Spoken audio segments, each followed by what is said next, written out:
bad. Take a week off and you lose everything. All right, I'll try this again. Hello everyone, welcome back to my channel. My name is Emily and this is the Astro Library, all decked out for Christmas. You can see my tree behind me here. You've been kind of spying these garland and stockings in a couple of my videos, but now we're just in the full like December Christmas vibes and I'm loving it. I love looking at my tree every night so much.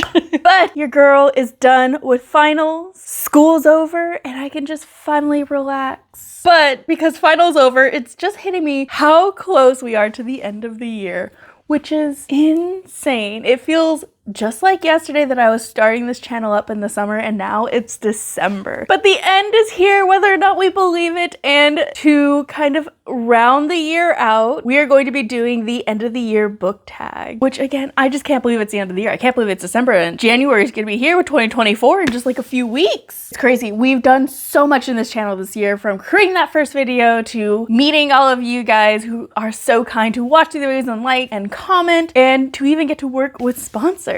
Which, speaking of sponsors, today's video is kindly sponsored by our friends at Ana Luisa. Ana Luisa is a friend of the channel. I had a chance to work with them back in November and I absolutely fell in love with their pieces. I'm sure each and every one of you here on BookTube has heard of their name before because they were a friend of this channel or just because they're a friend to the book community in general. And their pieces are so freaking cute. I'm gonna show you some in just a minute, but I want to tell you a little bit about Ana Luisa. So Ana Luisa is a jewelry company that makes like really cute, dainty jewelry, like my earrings that I have on, and I have this beautiful necklace and ring you can kind of see. That's just stunning with the black and then that little gold star in the middle. And what I really like about Ana Luisa is that their pieces are gorgeous. Like, I'm talking so pretty, so aesthetic. They have these like dagger earrings I've been eyeing that come January for my birthday, I just might treat myself a little bit and get them because, you know, book girlies, we all gotta have our swords and daggers somewhere on our bodies. Why not our jewelry? But more than that, Ana Luisa is like my favorite type of jewelry in that I can put it on and forget about it because I'm notorious for never wanting to take my jewelry off and ruining jewelry because it gets green and it tarnishes. I've been wearing these earrings non-stop for a few weeks, showering in them, sleeping in them, working out in them, everything in them. And these things are just as pretty and as cute as the first day I got them. So happy about that because I never want to take jewelry out. It's a pain in the butt, which is exactly what I can do with Ana Luisa's jewelry. So these pieces you see here are not coming off anytime soon.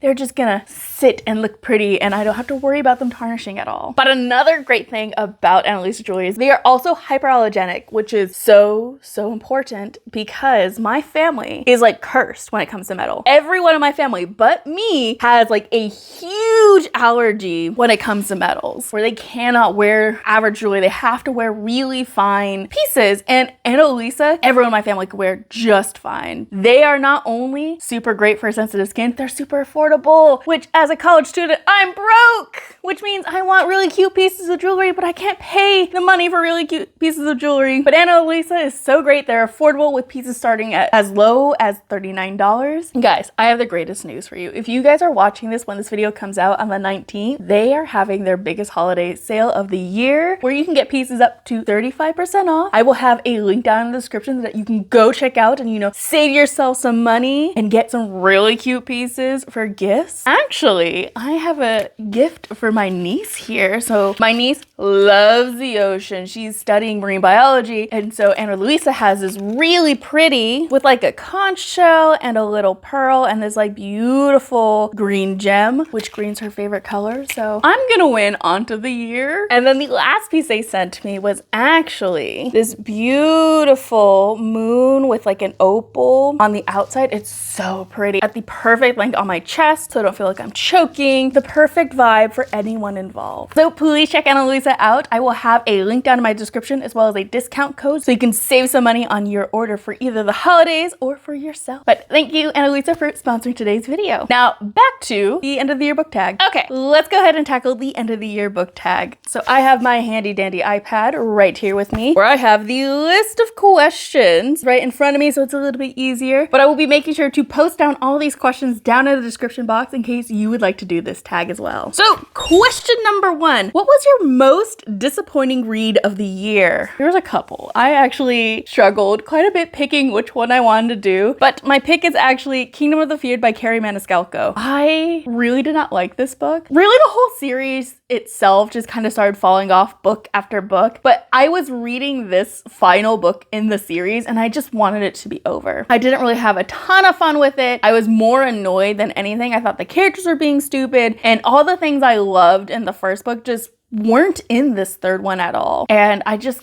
wanted it to be done. I was reading it purely to finish the series and to say that I completed it and I would not have to like DNF the whole book because it was just the last one out. Kingdom of the Feared is the final last book of the Kingdom of the Wicked trilogy, where we're following our main character Amelia, whose twin sister gets brutally murdered and she starts investigating to find out what happens. But in doing so, she makes a deal with a demon and we find out that her sister's murder and this demon were actually up to a lot more things behind the scenes. Way more of an interesting premise than how the book series ends up going. It's very predictable. It was fun for what it is, but again, by this last book, I wasn't reading for any enjoyment, but just purely to finish it. So I was severely disappointed in this. Yeah, it's my most disappointing read of the year. All right, question number 2 is, what is the underdog book of the year? So this one is actually one of my favorite things I read this year, and it was the MindF series by St. Abby, which is this Kindle Unlimited series and a self-published series by St. Abby following a serial killer who ends up becoming romantically involved with an FBI agent. Everything about this book, from the covers to the premise, just sounds like it's going to be super cringy and super bad, but oh my god, I tore through these books. I think I bought it all as like a combined collection and I did not want to put them down. I loved that series so much. The plot was kind of silly and ridiculous and the characters just kind of a little bit like overdone and over dramatic, but it was so satisfying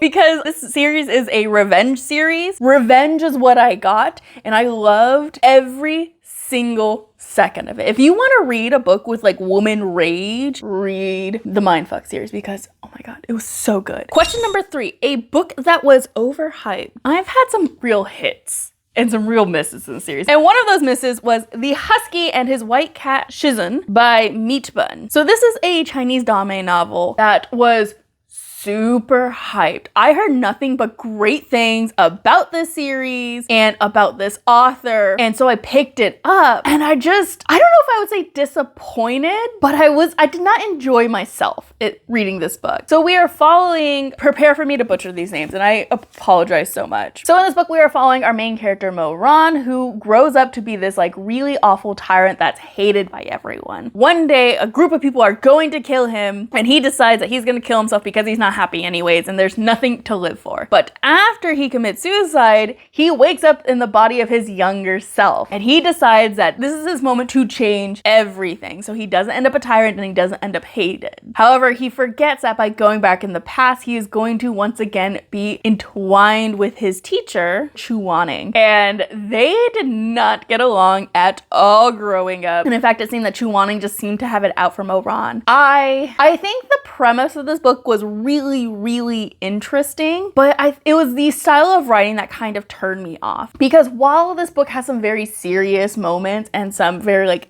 deep and kind of like angsty things going on, Meatbun just has a very like hilarious style of writing and just like throws jokes. Everyone doesn't take itself too seriously, which at times was great. It was funny, it was easy to read, but I wanted it to take itself a little more seriously so these like hard-hitting moments just felt hard-hitting and they didn't feel like a butt of a joke, which is what some of this book felt like. Just felt like it was all a joke, nothing was serious, and it kind of led me to believing, well, why should I care? If you're not gonna take itself seriously, why should I take it seriously? And that kind of just turned me off. I don't think I will continue this series, but they did film a live action of this, and if it ever gets released, I do think I will watch that because I want to know more about the story, but I just didn't enjoy the writing, which I find really sad because this is a very much beloved Danmei novel. Question number 4 is your favorite book couple for the year. This should come as no surprise to everyone, but my favorite couple was Will and James from the Dark Rise series, so particularly from the Dark Air book. I did a whole reading vlog on this book and my reactions to them, and oh my god.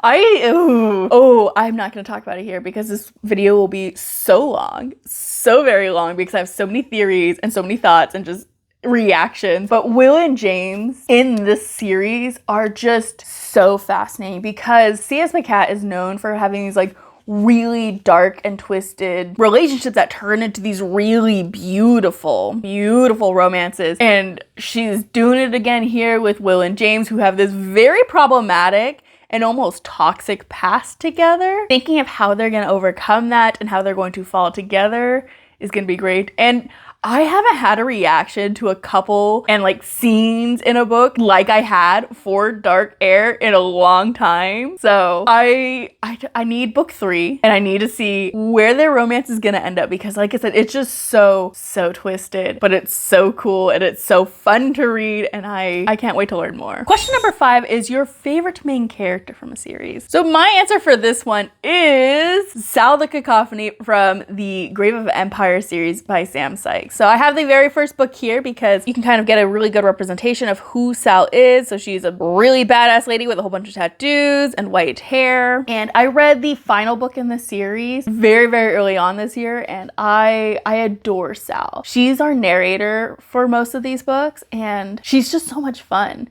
She's not like a groundbreaking character at all, but she's a lot of fun to listen to and to engage with and see how she's interpreting the world and the actions around her. It's just chef's kiss. And Sam Sykes does such a great job into pulling you into that world, mainly because of Sal. So in this series, we are following Sal the Cacophony as she is going for revenge, which kind of is a theme in this series. A lot of women go for revenge, which we love. Sal here has a list of 7 names of whom she is hunting down because in her past they had deeply wronged her, and so we were trying to figure out not only what did they do, but where are they so she can enact that revenge. This is a great series. Sal is just this crude and brass, but this really funny character. As much as she tries to show that she doesn't care, she really cares about everyone she interacts with. We get to watch as she makes these really tough decisions, and how does she kind of come to whatever choice she makes, and how does she continue saving everyone as she's creating more and more messes along the way. And she's going to stick with me as a character for a very long time. Question number 6 is a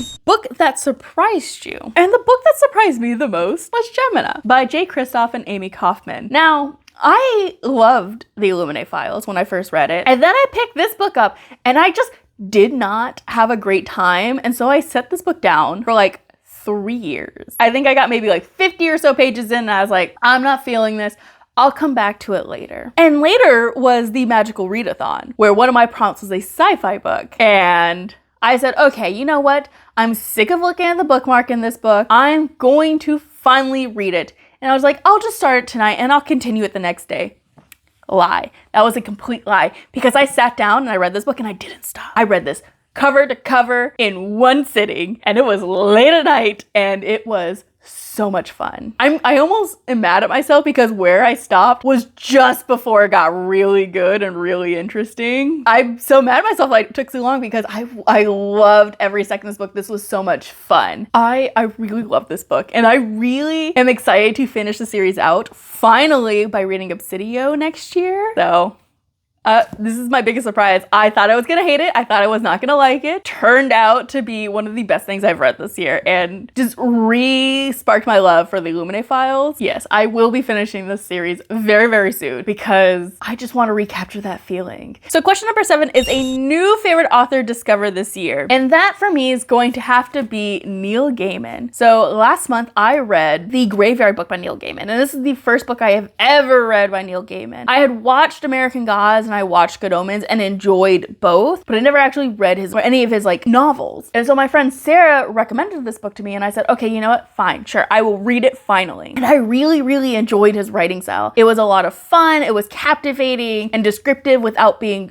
overly descriptive or boring. And I'm really curious to see what his more adult works are like, because this was very much a children's book. Despite its very dark themes, we start with the murder of a family in this, and it's a kid book, but whatever. I want to see what he does with an actual adult book, because I do have American Gods and I have Good Omens. So I want to know what it's like. And I hope not everything he writes is like a bittersweet ending. I think that's lame. But I'm very excited to read more of his stuff now. So question 8, what was your happiest read of the year? I struggled a lot with this one because like, do I go happy as in like the happiest I felt while reading, or like general topics of being happy, or the mood is happy? I don't know. I don't read a lot of like happy books per se. I read a lot of books that have a lot of angst and like drama in them. But by far the book that made me the happiest, and I think like overall has the happiest tone, was The 11th Hour by the McElroys. So this is an adaptation of their podcast, The Adventure Zone, particularly the very first season in it. And I was so excited for this year's volume because The 11th Hour was my favorite arc in Adventure Zone balance. And so I was very, very excited to get this. And I was so happy to read while reading this book because it was exactly like the podcast. And I just fell more in love with the story and more in love with the characters. It was both a great mixture of like silly goofs that they had with their own jokes and the characters they're meeting, but also just like really hard-hitting stuff. And in particular, this volume, we really start getting into the deep lore and deeper into the story. So it's really fun going back and reading these earlier arcs and seeing all the clues for the end game. And so this is like the start of it. And I had a great time reading this, and it's definitely happy. Like look at all those vibrant colors that carry on very much in the book itself. These are some of my favorite graphic novels, and they're just so much good. If you love D&D and you love just like really fun stories, but also want a really, really complex and interesting storyline, please read The Adventure Zone or listen to it. Either one, it's great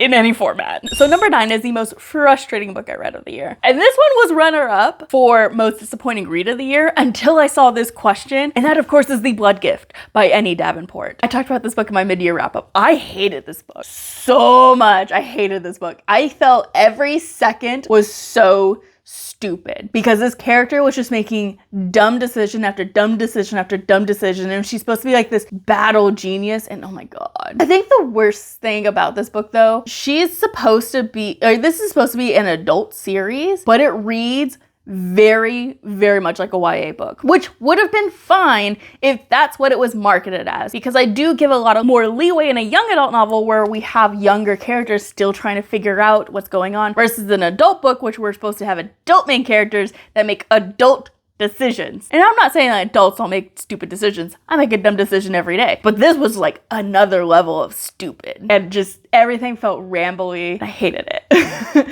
Which was really, really frustrating to read because the first book ended very much in the same way with the main character just like making these like dumb decisions. And it just carried on in this book. And it was just all bad decisions. All 420 pages of this book, bad decisions. It was a bad time. I did not like it. And I'm not going to talk any more about this because it's done. I never want to read it again. That's what it is. I'm sorry you had to see that. Got a little bit out of control there. Moving on. Question number 10. Best adaptation of the year. This one was also a little hard to choose from because I haven't read any books that like were currently being adapted to movies or TV shows really. I didn't know what to pick until I remembered that I read The Girl with the Dragon Tattoo graphic novel version. I love The Girl with the Dragon Tattoo. And I love the original novel. I love the movies they've made, both the Swedish versions and the US version. And I really, really enjoyed this graphic novel version. It reinvigorated my love for this series, and particularly for Lisbeth, our main character, who you can see depicted on this front cover.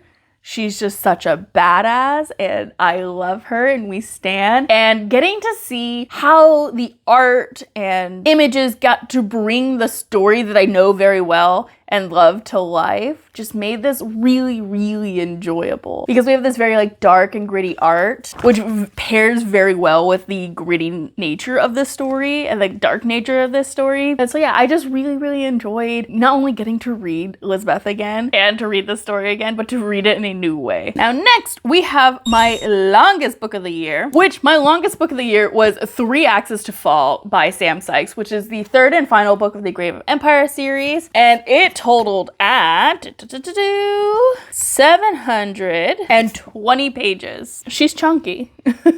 She's a chunky book, and it did not feel that way. This did not feel like 700 pages in the slightest. I read this book so quickly. I devoured it. I cried. It It was really good. That's all I have to say. It's a big girl, but I like them thick. And she didn't read thick, so by far, great read. 10 out of 10 recommend. Now, pairing the longest book, I have then my shortest book. I don't know if you would technically call this a book, but it's sold separately as its own like ebook, and that is The Lover by Sylvia Moreno-Garcia, which is a short story released this year, I believe either in October or November, and it was just really cute. I don't have a lot to say about it. I talk about it in my November wrap up. But yeah, it was just a really cute little short story. It's the first thing I've ever read by Sylvia Moreno-Garcia, so I'm very excited to see what else she has written and I could possibly enjoy, because I really enjoyed the writing style and I wanted more. So moving on from a short story to a novel, I think it's going to be really good and really fun. I'm excited to maybe read some more of her in 2024. Number 13, my favorite number with my favorite question. Your favorite book covers. I have two that I love and adore and I cannot decide between. So the first contender I have, these books are heavy, they don't fit in my hands for real, is the Grave of Empire series by Sam Sykes. So each one of these books have these really cool and in-depth covers featuring Sal in some way, and these very bright and vivid colors. I adore them, as much as they are so annoying to hold because they're so big, but I love how they sit on my shelf like this. I will have them sometimes facing out like this because they're so pretty and I want to look at them all the time. Contender number one. And then the second contender I have is the Dark Rise series by C.S. Pacat, because look at these books. Look at them. We have a black and gold and then a black and silver combination, and together they're just both so gorgeous. I'm mad. These covers make me mad because they're so pretty, and her Captive Print series is hideous.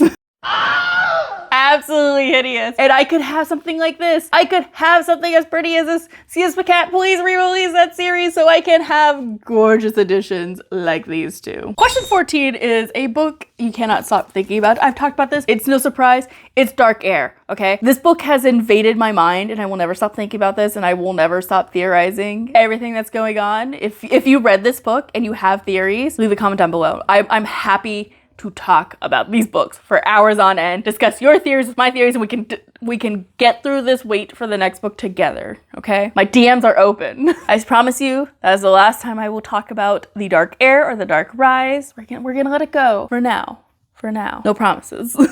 But question 15, what is the cringiest book you read this year? Now, I try not to think of books as cringe per se. I don't like to yuck anyone's yum. If you like something, you like something, whatever. One book I hated though was, hold on, I have to have the cover written down because I just mind empty, removed it from my memory, and that is The Curse of Seduction by C.R. Robertson. I have nothing good to say about that series. Not a damn thing. I read it because I was playing my TBR game and I rolled a smut or spicy read. From the cover alone, you can see why I would pick it for that genre, right? It was so bad. It was so bad. We are dealing with a half vampire who's never been able to drink from anyone, and a succubus prince. And he's the only one she can drink from. It was so bad. It was every cringy and stereotypical thing that could have happened that you can just imagine going on in the series happened. She's got these unknown powers and she's magic and she's special and he's never loved anyone besides her. Ugh. It was so bad. Did not enjoy it at all. I would have DNF'd it if I was not trying to really make sure I completed my TBR, because oh boy. Moving on. Question 16. Unpopular book that you love. Now, the book I chose for this is not actually, I would say, unpopular as in no one's liked it, but more in the sense not a lot of people are talking about this book. And that is The Gatekeeper by, I apologize for my pronunciation, Nuraliah Norasid. I read this book for a post-colonial class and it's got this Medusa type vibe in it. So we're following a family of Medusas, and after their grandmother dies, the two sisters are left alone and they must flee from society that is hunting and chasing them, that would rather kill them because of their powers. And we're particularly following the younger sister who is a lot more powerful than her older sister and ends up becoming the gatekeeper to this little commune they find of other supernatural creatures in Undesirables, and how she becomes both revered for that role and feared. But more than that, we're also getting a little bit of romance of this boy who is unknowingly half creature, who stumbles in upon this commune and stumbles in upon our main character, who again is acting as gatekeeper. It's a very cool book that I highly recommend you check out. Yeah, I did not know anything about it. I never heard of this author before, but I definitely want to check out more of their stuff because it was really good and really interesting, especially for a post-colonial class, which I just generally did not enjoy, but I really enjoyed all the novels we had read for it. For the next question, we get 2 books. The highest and lowest rated books on my Goodreads, and if I agree with their ratings. So the highest book on my Goodreads I read this year is The 11th Hour, which got a 4.75 score. I 100% agree with. I loved every second of this book, and I loved all the art. It was a great adaptation. So yes, I think it deserves to be on the high. Is it the best book I've read this year? No, but I do agree with its rating. And the lowest book is actually The Life and Adventure of Joaquin Murrieta, which is another book I read in November that I talked about in my November TBR. And it was a literary classic book that ended up getting a 3.11 average star rating. So not a great rating really. And I think I gave it maybe 1 or 2 stars because it's just one of those stories that are just kind of like a Tarantino film. So like a Western and super bloody. That's all I had to say about it. The best thing to come out of Joaquin Murrieta as a like character and book was the fact that he became the blueprint for Zorro, who became the blueprint for Batman. But other than that, I don't know if I would recommend the book per se, but I read it. And I agree with it being pretty low on the score. 3.11 is not bad. I honestly thought it would be lower. The next question is your favorite quote of the year. So you know how I said I was done talking about Dark Rise and Dark Air? I lied because my favorite quote comes from Dark Rise. So my favorite quote from this book is, I think what people were is less important than what they are, and what people are is less important than what they could be. I really like that quote from this book because it sums up a lot of what's happening in this book and kind of the major theme of this book, where we're having characters being confronted by their past lives and the decisions their past lives had made that are currently still affecting the future, and people still judging them for a person who they have not been for centuries. And so Will is our main character who spoiler, like major spoiler, if you don't want to know something major about this book, please skip ahead to when this book is no longer in frame. But because Will is the reincarnation of the biggest villain of this world, it makes a lot of sense that he is trying to do better than his past self did. And he is constantly being judged and viewed through the lens of his past self, despite, again, being centuries after he was last that figure, and how he views everyone, even if they have ties to the old world, as still just being who they are now. It doesn't matter who you were, doesn't matter what you did even in this life, it's matter what you can do in the future, that you can change and do better. And he's the only one really thinking that way, which makes that like so intense and so angsty and makes me want to give Will a hug, because this boy goes through it so much. Again, I'm gonna cut myself off because I could talk about this series for hours, but I'm gonna stop here.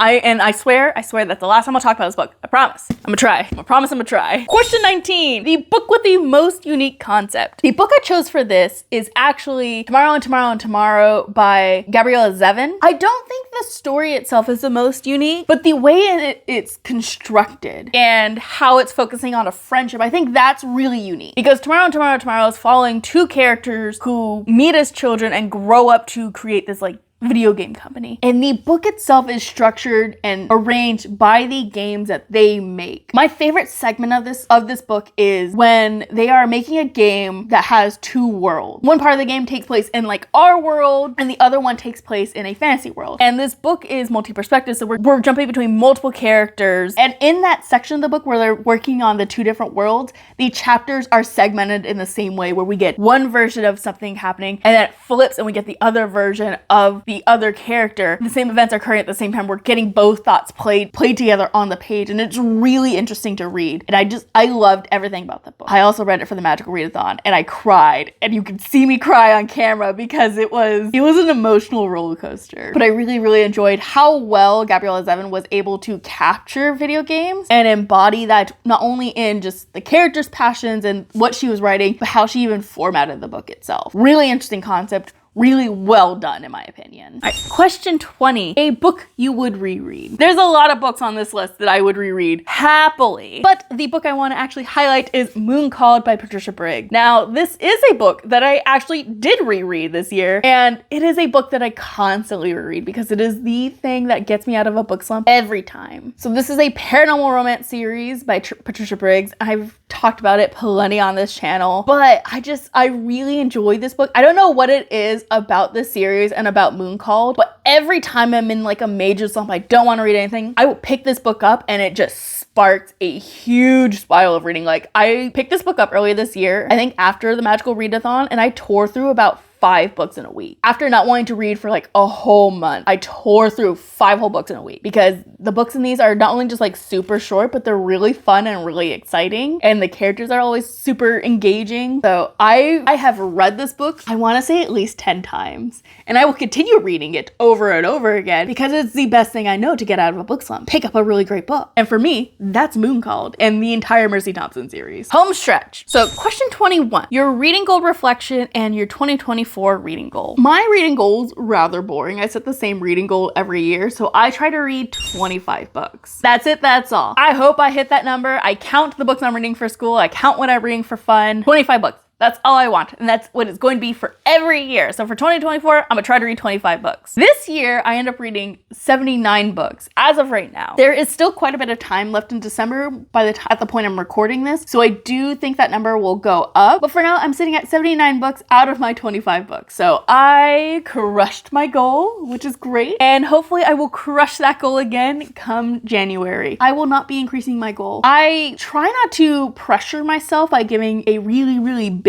reading goal because I never know what my time's gonna be like and what my reading potential is gonna be like. Sometimes I read a lot of books, sometimes I struggle to read a single book. And so I found that when I give myself a really high number and I don't achieve it, it makes me feel really bad. So I set a manageable goal. I know I can read 25 books in a year. I have done it. There's only been maybe 1 or 2 years when I didn't read 25 books because I could do it. And if I don't do it, oh well, it's just an arbitrary number. And if I go over it, great. If I don't, great. Which is my advice to all of you. Don't give yourselves numbers that you feel like you have to reach. You can lower it, you can raise it, but just enjoy what you're reading. Don't feel like you have to read to hit a number. We don't need that anymore. We're gonna leave that in the past. In 2023, we're gonna leave ridiculous reading goals in the past. We're gonna choose more manageable ones, and if we go over, we're gonna be happy for ourselves. And if we don't reach it, we're gonna be happy for ourselves anyways that we still read books, okay? That's what I'm saying. That's my decree, okay? All right, last question. Question 22. What are you prioritizing in 2024 for your reading? So many things. I wanna read more of my TBR that I physically own. I want to read more books by authors and genres that I don't typically read or pick up. And of course, my top priority for 2024 is to finally finish and read the second half of the Dark Rise saga. You know, clearly,